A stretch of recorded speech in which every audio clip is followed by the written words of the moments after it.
فاطمہ کا آخر وقت ہے، خادمہ کو بلایا، یہ فرمایا کہ پانی بھر کر لاؤ، پانی بھرا، غسل فرمایا، میرا فلاں جوڑا نکال کر لاؤ، جوڑا پہنا، میری چارپائی کو بیچ میں لگا دو، اس کے بعد لیٹ گئی اور خادمہ سے فرمایا دیکھ میرا انتقال ہونے جا رہا ہے، میری روح پرواز کرنے جا رہی ہے، علی سے کہہ دینا میرا غسل ہو چکا، میں کپڑے پہن چکی، اب کسی کو اجازت نہیں ہے کہ وہ میرے کاندھے میرے جسم کو دیکھے۔ کیا حیا تھی، کیا پردہ تھا، اور کیا دل کے اندر شرم کا مادہ تھا۔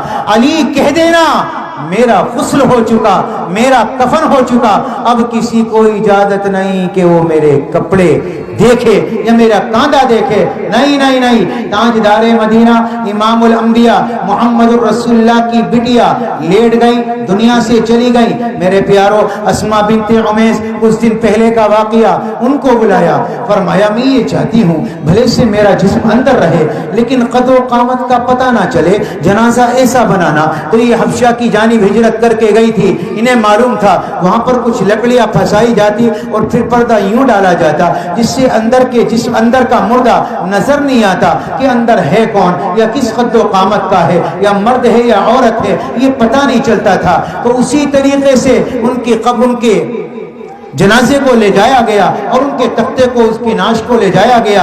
تاجدار مدینہ امام الانبیاء کی یہ بٹیا آخر وقت اپنے پیارے شوہر علی کو بلایا۔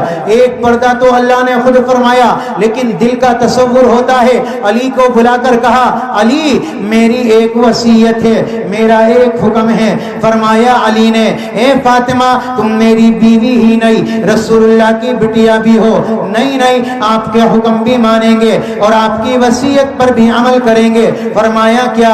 میری وصیت ہے کہ میرے جنازے کو رات میں لے کر نکلنا، میرے جنازے کو رات میں لے کر جانا۔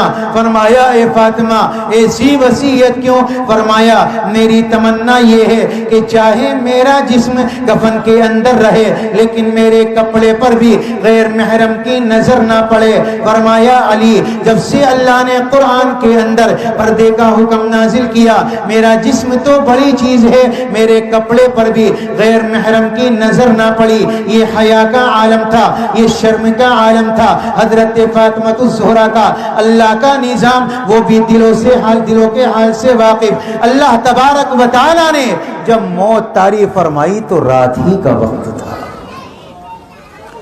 دل سے تعلق رکھتی ہیں ساری چیزیں، یہ حیا تھی، یہ شرم کا مادہ تھا۔ حضرت عائشہ فرماتی ہیں ہم بازاروں کو نہیں جایا کرتی تھی، اگر موقع لگا کوئی ضرورت پیش آئی تو ہم ایسے چلا کرتے تھے کہ ہمارے دوپٹے دیواروں سے چمٹ جایا کرتے تھے، اتنا بچ کر چلتے تھے۔ اور آج بازار کا ماحول دیکھو، مرد کو نکلنے کی جگہ نہیں ملتی۔ اچھا میری سمجھ میں یہ نہیں آتا کہ ساری مارکیٹ آج عورتوں کے ہاتھ میں آ گئی، ہم لوگوں کو کیا ہوا؟ ہم لوگ کیوں نہیں جاتے؟ اور کیوں ہم نے انہیں بے لگام چھوڑ دیا؟ اور کیوں ہم نے ساری ذمہ داریاں ان کے ارد گرد ڈالی؟ یہ نظام تو رب نے مردوں کو دیا تھا، قوام تمہیں بنایا تھا، بازاروں کا حاکم تمہیں بنایا تھا، عورتوں کو نہیں بنایا تھا۔ پھر وہ بھی تنہا بھیجنا، کسی کے ساتھ نہ بھیجنا۔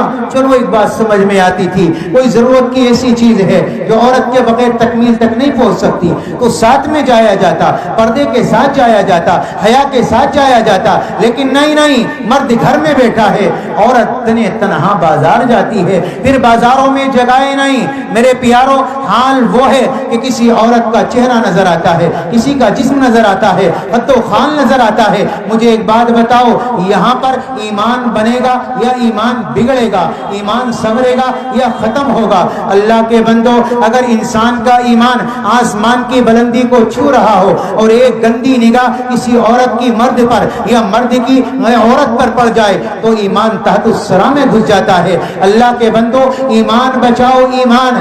یہ نگاہوں کا چلنا اور نگاہوں کا ڈلنا اور اس میں پھر شیطانیت کا آنا ایمان کو بجھا دیتا ہے, ایمان کا خاتمہ کر دیتا ہے, دل کو بیکار کر دیتا ہے. اللہ کے واسطے, اللہ کے واسطے, آج یہ بازاروں میں بھیڑ امٹی ہوئی ہے اور برا حال ہے کہ کوئی کسی کے اوپر, کوئی کسی کے اوپر, اور حیا کا کوئی مادہ نہیں, کوئی شرم کا مادہ نہیں, اور یوں ہی اپنے چہرے کو کھول کر اپنے جسموں کے خد و خال کو دکھا کر اور اس کی حیت کو دکھا کر, میرے نبی نے فرمایا تھا ایک زمانہ ایسا آئے گا عورت کپڑا پہنے گی لیکن ننگی نظر آئے گی, اتنا چست ہوگا یا اتنا باریک ہوگا کہ پہننے کے باوجود اس کی جسم کی خد و خال نظر آئیں گے. نبی نے فرمایا یہ قیامت کی نشانیوں میں سے بڑی نشانی ہوگی کہ عورت کا جسم کپڑا پہننے کے باوجود وہ ننگی نظر آئے. سن 5 ہجری کے اندر پردے کا حکم نازل ہوا. رات میں عشاء کے بعد جبریل آیت لے کر آیا, پردے کا حکم نازل ہوا. تو کچھ کو پتا چلا, کچھ کو نہیں پتا چلا. اس وقت عورتیں مسجد میں نماز ادا کرنے کے لیے آیا کرتی تھی.